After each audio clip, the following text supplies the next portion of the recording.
Shalom bagi kita semua. Di sini saya akan presentasi yaitu teori belajar dan pembelajaran. Sebelum saya mengajukan presentasi saya, ada baiknya saya memperkenalkan dulu. Perkenalkan, nama saya Justa Bolon, NIM 1010431, Prodi Manajemen Pendidikan Kristen, mata kuliah Psikologi Pendidikan. Nah, kita masuk. Yang pertama itu, apa itu behaviorisme?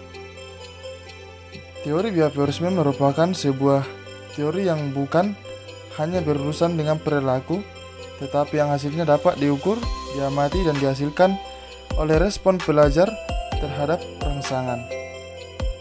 Selanjutnya, menurut Edward L. Thorndike, seorang psikologis terkemuka Amerika Serikat yang mengembangkan teorinya tentang belajar koneksionisme, disebut koneksionisme belajar merupakan pembentukan koneksi-koneksi antara stimulus dan respon. Yang selanjutnya, hukum tentang belajar atau Thorndike memiliki 3 hukum belajar. Yang pertama itu hukum kesiapan, yang kedua hukum latihan, yang ketiga hukum akibat. Dan selanjutnya kita akan membahas satu persatu. Yang pertama, hukum kesiapan. Kesiapan individu melakukan sesuatu yang cenderung atau bertindak. Contohnya seperti mahasiswa harus datang tepat waktu sesuai jadwal yang ada. Apabila mahasiswa tersebut, maka dia harus menerima hukuman. Yang kedua yaitu hukuman latihan. Tindakan akan menjadi lebih kuat karena latihan, tetapi akan melemah bila koneksi dihentikan. Contohnya dalam jurusan IT, ilmu teknologi, ada beberapa mata kuliah yang makin berhubungannya setiap semesternya, maka harus merecall mata kuliah sebelumnya agar tidak lupa. Yang ketiga, hukum akibat. Apabila hubungan antara respon dan stimulus menimbulkan kepuasan, maka tingkatan penguatannya semakin besar dan sebaliknya. Contohnya seperti mahasiswa yang tidak mengerti tentang pengetahuan dan kemudian ia mengikuti les di luar agar ia mengerti, tetapi jika dia tidak mengerti juga, ia akan menjadi jenuh dan malas. Seperti itulah. Dan selanjutnya kita akan mempelajari teori pengkondisionan klasik. Menurut Ivan Pavlov, merupakan teori ini didasari pencobaan Ivan Pavlov menggunakan objek yaitu anjing.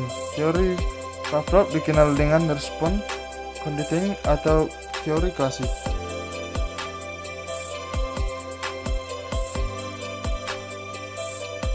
Selanjutnya, teori contiguous conditioning. Menurut Edwin R. Guthrie, seorang psikologis perilaku, ia bekerja sebagai guru matematika dan filsuf, tetapi beralih ke psikologi. Ia berpendapat bahwa tingkah laku manusia itu dapat diubah, tingkah laku baik dapat diubah menjadi buruk sebaliknya. Selanjutnya kita mempelajari hukuman berubah cara. Terdiri dari individu respon, stimulus tertentu, dan mengemukakan cara dalam 3 metode. Yang pertama,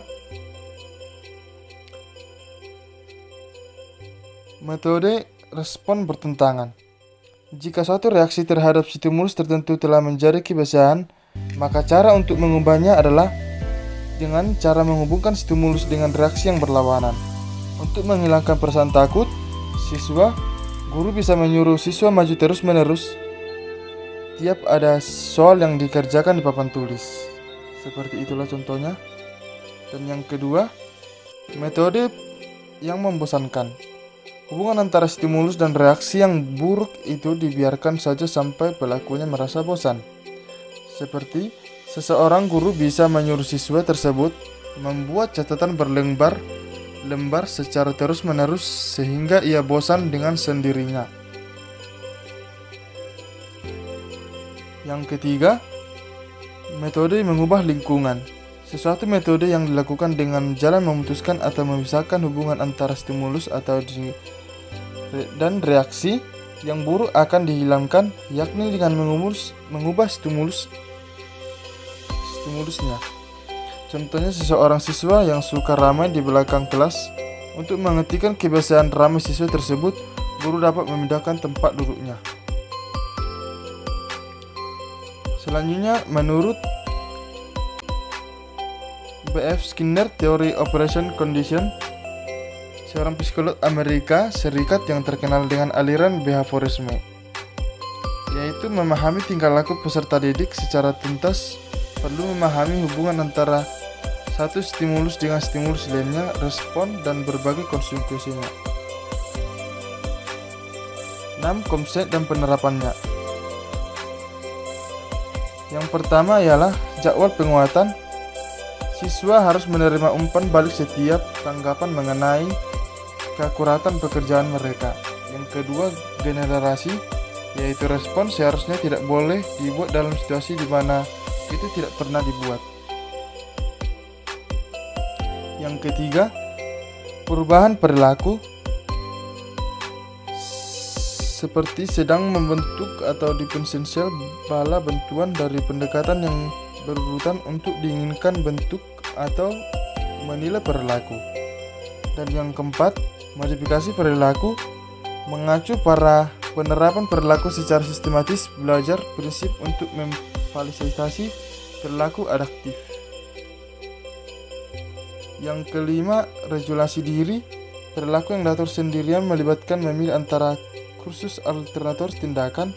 Dan yang keenam, aplikasi pembelajaran, yaitu mengajar diperlukan mengatur kesinambungan penguatan secara tepat. Baik, sekian dari presentasi saya. Atas perhatiannya saya ucapkan terima kasih.